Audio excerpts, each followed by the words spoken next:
Bienvenue, aujourd'hui on plonge dans quelques notes et articles techniques, histoire de décrypter un peu les bases de la cybersécurité et du cloud. Oui, bonjour. Notre mission, si on peut dire, c'est d'extraire l'essentiel pour comprendre comment on protège les réseaux et les données aujourd'hui. Tout à fait. Un vaste sujet.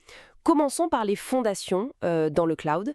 Quand on parle de VPC, là, de Virtual Private Cloud, on entend souvent parler de sous-réseau public privé. C'est quoi la vraie différence au fond? Pourquoi c'est important? Alors, la différence clé, c'est vraiment l'accès à Internet. Le sous-réseau public, lui, il peut communiquer, disons, directement avec l'extérieur. Il a une passerelle Internet. Ok, pour un serveur web par exemple. Exactement.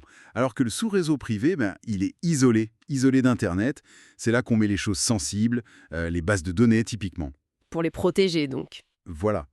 Moins d'exposition, moins de risques. C'est la logique. Logique, oui.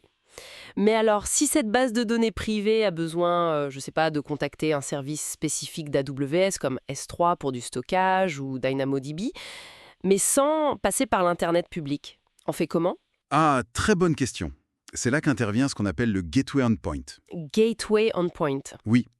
En fait, c'est une connexion privée, directe entre votre ressource dans le VPC et le service AWS que vous ciblez. Le trafic, il reste sur le réseau AWS.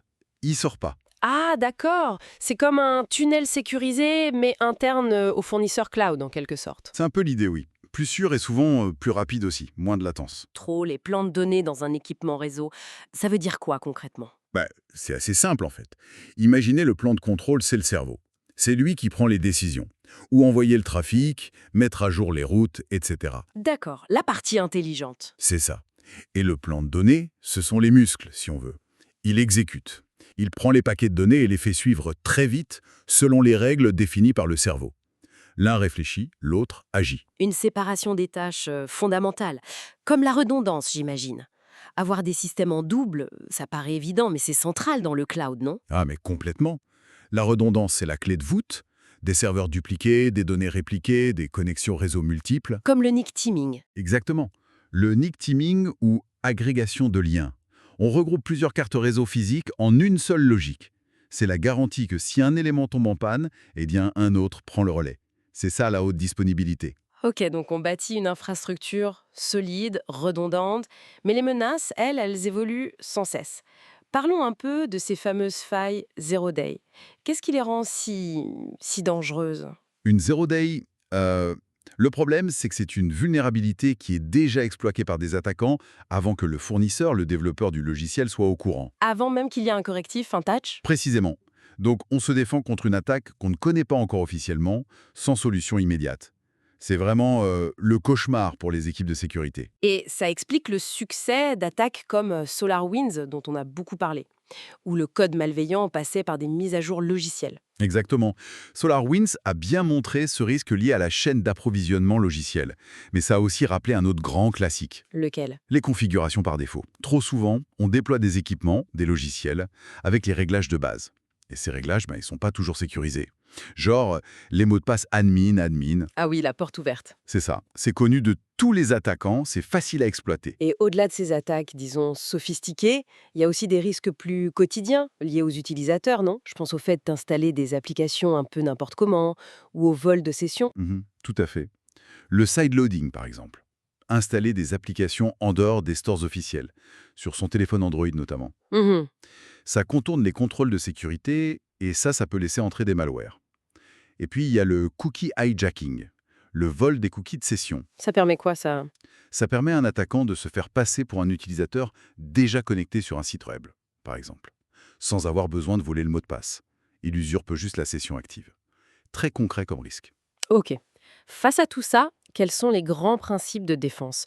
On entend souvent parler du moindre privilège. C'est fondamental, oui. L'idée, c'est de donner aux utilisateurs, mais aussi aux systèmes, aux applications, seulement les droits strictement nécessaires pour faire leur travail. Rien de plus. Pourquoi c'est si important? Si un compte est compromis, les dégâts sont limités. L'attaquant n'a pas accès à tout. Ça va de pair avec la séparation des tâches. On n'évite qu'une seule personne et tous les pouvoirs sur un processus critique. Ça réduit les risques de fraude, d'erreur. Et aussi la diversité des contrôles, j'imagine. Ne pas tout miser sur une seule technologie. Exactement. Multiplier les couches. Un bon pare-feu, une authentification forte, du chiffrement. Et varier les technologies. Ne pas utiliser le même antivirus partout, par exemple. Ça rend la tâche de l'attaquant plus compliquée. Logique. Et pour les appareils mobiles, surtout avec le BYOD, le Bring Your Own Device, où les gens utilisent leur téléphone perso pour le travail, comment on gère ça? Là, les outils de MDM, Mobile Device Management, sont essentiels. Ils permettent d'appliquer les politiques de sécurité de l'entreprise sur ces appareils personnels. Comme quoi, par exemple? Le verrouillage de l'écran, le chiffrement des données, la possibilité d'effacer à distance les données professionnelles si l'appareil est perdu ou volé. C'est indispensable. Et il y a d'autres risques spécifiques au mobile, hein. Le géotagging. Oui, la géolocalisation. Les photos ou les posts sur les réseaux sociaux peuvent contenir des informations de localisation, parfois sensibles. Faut être vigilant. Et bien sûr, utiliser un VPN quand on se connecte depuis des réseaux Wi-Fi publics non fiables. C'est la base pour chiffrer la communication. On voit qu'on va vers une approche de plus en plus stricte, finalement. C'est un peu ça l'idée du modèle Zero Trust. On en entend beaucoup parler? C'est exactement ça. Le principe du Zero Trust, il est simple en théorie. Ne jamais faire confiance, toujours vérifier. Toujours vérifier. Même ce qui vient de l'intérieur du réseau. Absolument. Peu importe d'où vient la demande d'accès, même si elle vient d'un poste déjà sur le réseau local, elle doit être authentifiée, autorisée, vérifiée de manière rigoureuse. On abandonne l'ancien modèle du château fort où tout ce qui était à l'intérieur était considéré comme sûr. C'est une vraie philosophie, en fait. Oui. Et ça s'applique partout, même aux systèmes industriels, les systèmes SCADA qui contrôlent des processus critiques à distance.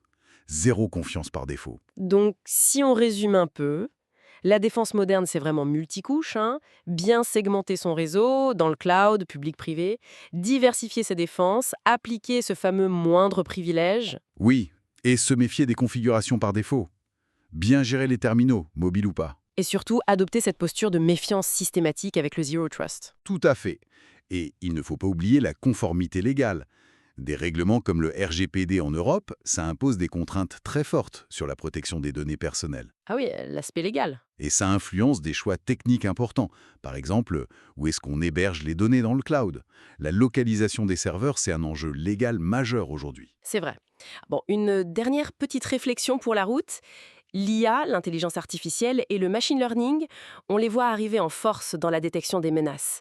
Ils repèrent des anomalies, des patterns suspects. Oui, c'est de plus en plus utilisé et c'est puissant. Et comment ça change l'équilibre quand on sait que les attaquants, eux aussi, pourraient utiliser l'IA pour créer des attaques encore plus sophistiquées, plus furtives? C'est quoi le futur de cette course entre la défense automatisée et la vigilance humaine qui reste nécessaire, j'imagine? C'est la grande question. L'IA est un outil incroyable pour la défense, mais c'est une arme à double tranchant. L'humain devra toujours rester dans la boucle, pour l'analyse, la décision, face à une menace qui apprend aussi vite que nos défenses. C'est un défi constant.